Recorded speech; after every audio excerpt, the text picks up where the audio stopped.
Assalamualaikum, halo kawan-kawan semua. Video kali ini akan membahas tentang minuman kemasan yang sangat disukai oleh anak-anak bahkan juga disukai oleh orang dewasa. Seperti apa bahayanya jika terlalu sering mengkonsumsi minuman kemasan seperti ini? Kemudian seperti apa penampakannya jika dilihat dengan mikroskop? Mari kita bahas sambil melihat pengamatan dengan mikroskop. Selamat menonton, dan semoga video ini bermanfaat untuk Anda. Di video kali ini kita akan melihat ini ya kawan-kawan, sama ini nggak usah saya sebut mereknya, ini kesukaan anak-anak ya. Dan yang pertama akan saya amati adalah ini ya. Nah, ini tanggal kadaluarsanya tanggal 3 bulan 6 tahun 2025. Seperti biasa, video ini berisi narasi yang saya susun dengan AI ya kawan-kawan, biar nggak belepotan penjelasannya. Selamat menonton dan semoga bermanfaat. Perhatian, video ini dibuat bukan oleh seorang ahli pengamatan. Video ini bertujuan untuk menambah sedikit edukasi dan wawasan, dan yang paling penting adalah mengobati rasa penasaran dan rasa keingintahuan. Semoga video ini bermanfaat untuk kita semua. Pak Bendil memulai pengamatan langsung ke pembesaran 400 kali. Minuman ringan yang pertama diamati oleh Pak Bendil ini, biasa dibeli oleh anak-anak saat jajan karena harganya relatif murah. Tapi, tak jarang juga orang dewasa pun meminumnya. Walaupun terasa enak, konsumsi yang berlebihan tentunya tidak baik untuk kesehatan. Dari sumber yang saya dapatkan, minuman jelly drink ini dibuat dari rumput laut dan buah-buahan segar. Tapi dengan kandungan gula tinggi, minuman ini dapat meningkatkan risiko karang gigi, obesitas, dan diabetes pada anak. Selain itu, mengkonsumsi minuman ini secara berlebihan juga dapat menimbulkan efek negatif pada tubuh. Perlu saya tekankan bahwa video ini bukan bertujuan untuk merusak bisnis atau usaha seseorang. Akan tetapi untuk mengingatkan betapa penting dan mahalnya kesehatan, terkhusus untuk Anda dan para orang tua yang mungkin anaknya suka jajan minuman ini. Pak Bendil melanjutkan pengamatan ke zoom 1000 kali untuk melihat lebih detail, partikel apa saja yang terkandung dalam minuman ini. Mungkin Anda akan tercengang melihat pengamatan kali ini. Apakah Anda pernah berpikir kalau dalam minuman kemasan sekalipun, tetap akan ada bakterinya? Kalau belum pernah, coba lihat baik-baik zoom 1000 kali ini. Video saya percepat 300% atau 3 kali lipat, perhatikan baik-baik, terlihat pergerakan kecil yang meresahkan. Pak Bendil belum bisa menyimpulkan objek lingkaran ini bakteri atau apa, tapi coba perhatikan di sekitarnya, banyak sekali objek kecil yang bergerak-gerak. Apakah ini bakteri? Kalau memang bakteri, apakah dalam minuman kemasan yang dikemas secara rapat dan katanya higienis bisa terpapar bakteri? Tentu saja bisa. Dari sumber yang saya dapatkan, beberapa bakteri yang dapat mengkontaminasi minuman kemasan plastik adalah Escherichia coli dan coliform yang dapat menyebabkan diare. Lantas bagaimana cara bakteri bisa masuk ke dalam kemasan, padahal sudah menggunakan proses yang higienis dan modern? Hal itu bisa terjadi karena beberapa faktor, mulai dari bahan bakunya dan kondisi alat dan bahan untuk pengemasan, atau mungkin saja alat pengamatannya Pak Bendil yang kotor. Anda boleh-boleh saja berpikir begitu, hehe. Kemudian kandungan gula yang tinggi, saya rasa Anda sudah tahu efeknya untuk kesehatan. Dari sumber yang saya dapatkan, kandungan gula dalam minuman ini sekitar 15 gram dalam setiap kemasan. Sebenarnya aman-aman saja, yang penting jangan berlebihan. Selain kandungan gula, dalam minuman ini juga mengandung pengawet. Pengawet dalam minuman ini adalah natrium benzoat. Natrium benzoat tidak terakumulasi dalam tubuh, dan akan dikeluarkan melalui urin setelah 24 jam.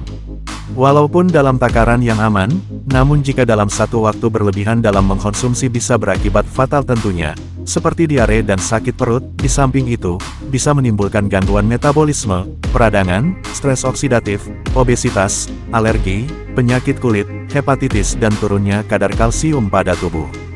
Natrium benzoat juga dapat berubah menjadi benzena, yaitu senyawa karsinogenik yang dapat mengganggu sel-sel sehat dalam tubuh dan berujung pada kanker. Kemudian minuman ini juga mengandung pemanis buatan aspartame dan asesulfam kalium. Pemanis buatan ini juga memiliki efek samping jika terlalu banyak dikonsumsi. Beberapa efek sampingnya adalah dapat menyebabkan obesitas dan meningkatkan risiko kanker, seperti kanker payudara, kanker darah atau kanker yang berhubungan dengan penyakit obesitas. Selain itu, zat ini juga dapat mempengaruhi dan mengganggu produksi hormon insulin dalam tubuh. Bagaimana? Apakah Anda sudah bisa mengambil kesimpulan di pengamatan kali ini? Mari kita lanjutkan ke pengamatan minuman kemasan berikutnya. Namun sebelum itu, jangan lupa klik tombol like dan subscribe biar Pambendil makin semangat bikin konten yang edukatif dan bermanfaat. Objek pengamatan berikutnya yaitu teh gelas ini ya kawan-kawan, dan ini tanggal expire-nya ya, tanggal 7 bulan 5 tahun 2025 ya, masih lumayan lama. Kita ambil sedikit sampelnya. Nah, katanya habis minum teh gelas ini banyak yang sakit demam kah, gatal-gatal dan batuk-batuk. Ya kita lihat aja lah di mikroskop nanti ya seperti apa. Objek pengamatan selanjutnya adalah minuman teh gelas. Mungkin Anda atau anak-anak Anda juga sering minum ini. Tidak berbeda dengan jelly drink. Minuman ini juga dijual di warung-warung dengan harga yang murah, sehingga banyak anak-anak yang jajan minuman ini. Sering juga disajikan untuk tamu undangan acara keluarga. Seperti namanya, teh gelas, minuman ini memberikan sensasi kesegaran seperti minum teh apalagi jika habis keluar dari kulkas.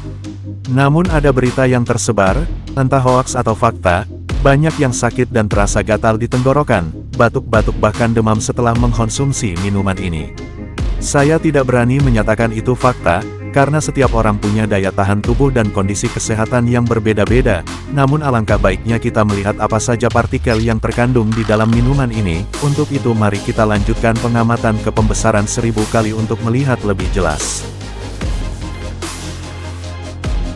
Di pembesaran 1000 kali ini, terlihat partikel yang sepertinya ini dari daun teh, namun ada juga pergerakan kecil seperti bakteri. Pada objek pengamatan pertama sudah saya sebutkan bahwa minuman kemasan sekalipun, tetap bisa terpapar bakteri.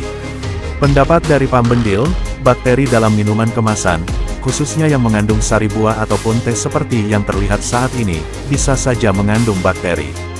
Mungkin sebelumnya bakteri ini ada pada buah atau daun teh yang diproses menjadi minuman, atau bisa juga saat proses pengemasan. Siapa yang bisa memastikan bahwa semua bakteri telah mati, walaupun sudah melewati proses yang katanya higienis dan modern sekalipun. Teh gelas, seperti yang tertera pada kemasannya, mengandung gula asli tanpa pemanis buatan. Untuk poin yang satu ini, saya tidak menemukan sumber yang bisa menyangkal pernyataan yang tertera pada kemasannya. Jadi bisa saya katakan, kalau ada yang bilang minuman ini mengandung pemanis buatan, berarti orang tersebut kurang mencari informasi. Seperti yang terlihat pada video, banyak sekali nampak di sini kristal-kristal, yang mungkin ini adalah kristal gula. Berbeda dengan jelly drink yang kita amati tadi, kristalnya lebih banyak di sini. Namun jangan senang dulu, konsumsi gula berlebihan juga gak baik untuk kesehatan. Dari sumber yang saya dapatkan, dalam satu botol teh gelas ukuran 350 ml, tertulis tiap takaran saji 200 ml mengandung 15 gram karbohidrat, 20 mg garam, dan 15 gram gula atau setara 3 sendok teh. Artinya, jika pada kemasan cup dengan ukuran 160 ml, tinggal dibagi 2, yang berarti mengandung gula dengan takaran kurang lebih 1 sampai 1,5 sendok teh. Sepertinya saya tidak perlu menjelaskan akan bahayanya jika terlalu banyak mengkonsumsi gula, Anda pasti sudah paham. Kemudian pada kemasan teh gelas, menyatakan bahwa teh gelas tidak menggunakan bahan pengawet, yang mana bahaya akan bahan pengawet sudah saya jelaskan di pengamatan sebelumnya. Lantas kenapa ada yang bilang setelah minum teh gelas cup terasa gatal pada tenggorokan, bahkan ada yang demam? Seperti yang sudah saya jelaskan, tiap orang memiliki daya tahan dan kondisi fisik yang berbeda-beda, apalagi saat mengkonsumsi minuman dingin yang besar kemungkinan bisa memicu lendir pada tenggorokan. Itu adalah penyebab rasa gatal pada tenggorokan dan bisa menjadi tempat menempelnya bakteri penyebab sakit demam. Di video ini saya hanya sedikit memberikan informasi agar tidak ada kekhawatiran saat anak-anak Anda mengkonsumsi minuman-minuman ini. Karena yang paling penting adalah menjaga kebersihan, dan jangan lupa setiap mengkonsumsi makanan ataupun minuman kemasan, selalu cek tanggal kadaluarsanya. Tanggal kadaluarsa menunjukkan batas waktu aman untuk mengkonsumsi makanan ataupun minuman kemasan, tidak boleh menggunakan atau mengkonsumsi jika sudah sangat dekat atau bahkan lewat dari tanggal kadaluarsa, karena besar kemungkinan bahan di dalamnya sudah rusak, dan bisa saja mengandung banyak bakteri penyebab penyakit. Anda dan anak-anak Anda harus paham tentang hal ini. Oke kawan-kawan, kita cukupkan pengamatan dan pembahasan singkat tentang kandungan dalam minuman kemasan kali ini. Semoga video ini bermanfaat untuk Anda sekeluarga. Tak lupa saya ingatkan untuk klik like dan subscribe, agar Pang Bendil makin semangat bikin konten yang edukatif dan bermanfaat. Terima kasih sudah menonton, salam sehat selalu untuk Anda sekeluarga, amin.